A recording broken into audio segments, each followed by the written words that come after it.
मग पूर्ण वेळ गृहिणी असताना तुम्ही ही जी मानाची टोपी घातलेली आहे, तर ही टोपी म्हणजे तुम्हाला 1 दिवसाचं जर प्रधानमंत्री पद देण्यात आलं तर सगळ्यात पहिले तुम्हाला काय बदल घडवून आणावा असं वाटेल?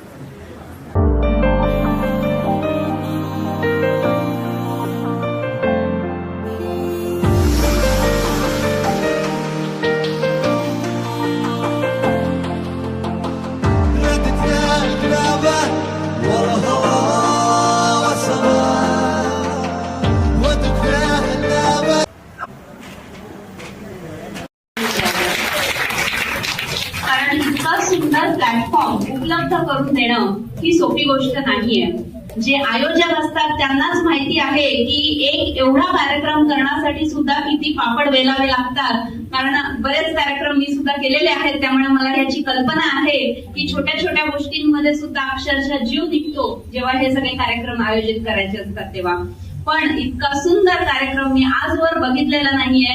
संपूर्ण हॉल आज इथे महिलांनी भरलेला आहे आणि वुमन एम्पॉवरमेंटच्या दिवशी सुद्धा मला जेवढा आनंद झालेला नव्हता तेवढा आनंद आज मला इथे दिसला.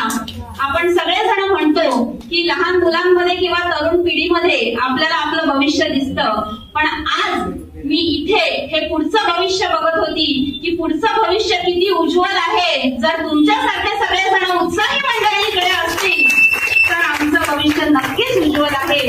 आणि तुमच्या सगळ्यांचा असा उत्साह हा बघून माझ्यातलं रक्त, आपण म्हणतो ब्लड सर्क्युलेशन वाढलेलं आहे. मी थोडी टेक्निकल टर्म्स मधली आहे इंजिनियर असल्यामुळे, आणि फक्त करंट देण्याचं काम असतं माझं. पण आपण सगळेजण जे स्वतःकडे लक्ष देतो आहे ते खूप महत्वाचं आहे. आणि याच एज मध्ये नाही, कारण बऱ्याच जणांनी त्यांच्या भाषणामध्ये सांगितलं की मी या एज मध्ये, आता यांनी जसं उदाहरणार्थ काकींनी सांगितलं त्यांनी VRS घेतली, तुम्ही VRS घेतली, बरोबर. VRS घेतल्यानंतर त्यांनी त्यांची फिरण्याची इच्छा पूर्ण केली. त्या वयात आज ते पॉसिबल होतं. पण आपल्यातली जे 35च्या पुढची तरुण पिढी बसलेली आहे, आपण त्यातनं शिकायचं आहे की आपल्याला ओव्हरऑल लाईफ बॅलन्स कसं ठेवता येईल. एकाच ठिकाणी कुठेही झोकून न देता आपण सगळ्या ठिकाणी जर बॅलन्स ठेवू शकलो, मग ते आई म्हणून असो, मग ते पत्नी म्हणून असो, तर त्यातला जो थोडाफार जो पर्सेंटेज उरतो तो आपण उरतो. नाहीतर आपल्या सगळ्यांच्या अंगामधलं जे रक्त आहे ते कधी एक आई म्हणून आपण बलिदान दिलेलं असतं, कधी बायको म्हणून दिलेलं असतं. आणि आई बायको तर हे साधी नाती झाली, पण साध्या सामाजिक मंडळांमध्ये किंवा सामाजिक ठिकाणी काम करताना सुद्धा किंवा समाजात राहताना सुद्धा अशी अनेक नाती असतात की ज्याच्यासाठी आपण स्वतःला झोकून देत असतो. आणि या सगळ्या ह्याच्यामध्ये आपण स्वतःला विसरतो.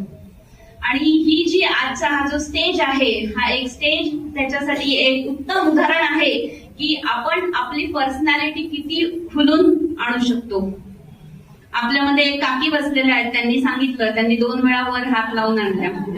आपल्यामध्ये किती जणांमध्ये एवढा उत्साह आहे की इतकी कंडिशन आल्यानंतर सुद्धा त्यांनी आज एवढा वेळ त्या रॅम्प वॉक वरती चालत होत्या. हा उत्साह आपल्याला आपलं डेव्हलप करायचा आहे. आणि या जास्त, आता मी सांगितलं मी जास्त वेळ घेणार नाही, अदरवाईज तशी तर मी बरंच 2-2 तासही बोलत असते. कधी तुमच्याकडे योगिनी मंडळीतर्फे आमंत्रित केले त्याबद्दल मी त्यांना धन्यवाद देते. आणि मंडळाचे देखील धन्यवाद की त्यांनी सुंदर असा उपक्रम आज मला दाखवला. आणि माझ्यातली स्त्री जी इंजिनियर म्हणून झोपलेली होती तिला सुद्धा जागा केलं. तसं मी बऱ्यापैकी इंजिनियर टिपिकल अशी MSCBची वाटत नाही, मी स्वतःला मेंटेन ठेवत असते. कारण मलाही असं वाटतं की एक टिपिकल लेडी न राहता कुठेतरी स्वतःचा ठसा एक वेगळ्या रीतीने उमटवता आला पाहिजे. आणि निश्चितच माझ्या घरचा त्याला फुल सपोर्ट आहे आणि म्हणूनच आज मी इथे या स्टेजवरती उपलब्ध राहू शकले. आणि इतकं सांगून माझे मी 2 शब्द संपवते. धन्यवाद.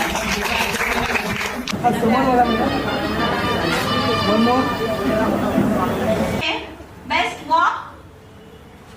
वॉक मध्ये आहे 7 नंबर.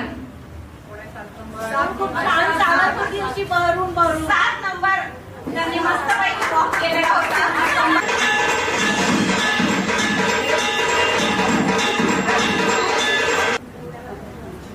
नंबर 13 1 3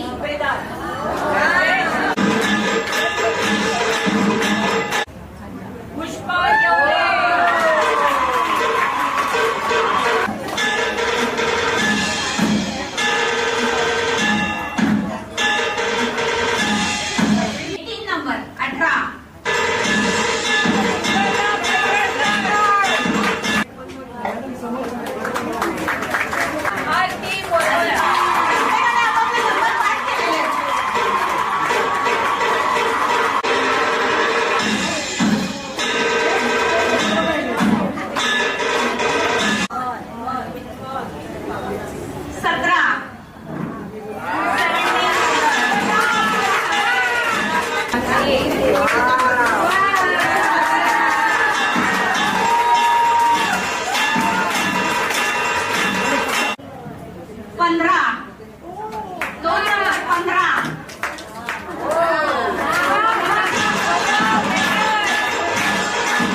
सगळ्यांनी टाळ्या वाजवा. आणि आता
लंबी डगर है पर हिम्मत है संग, पाँव पे छाले हैं सांसें बुलंद, लड़ने चली हूँ आजादी की जंग।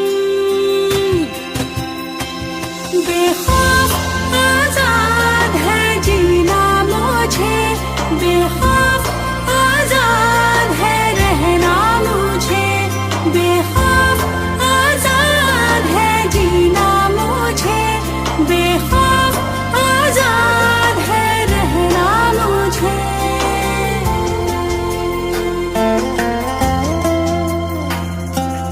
रीति की जंजीरें खा गई जंग, न्याय के मंदिर भी हो गए भंग, जमाना चले ना चले मेरे संग, बोलूंगी हल्ला आवाज दबंग।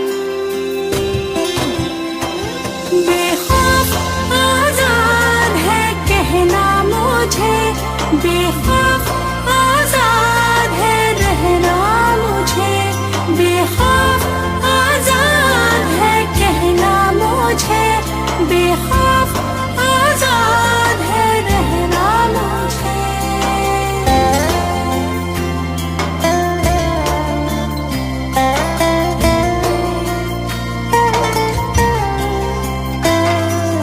छोटे जिस्म पर मरहम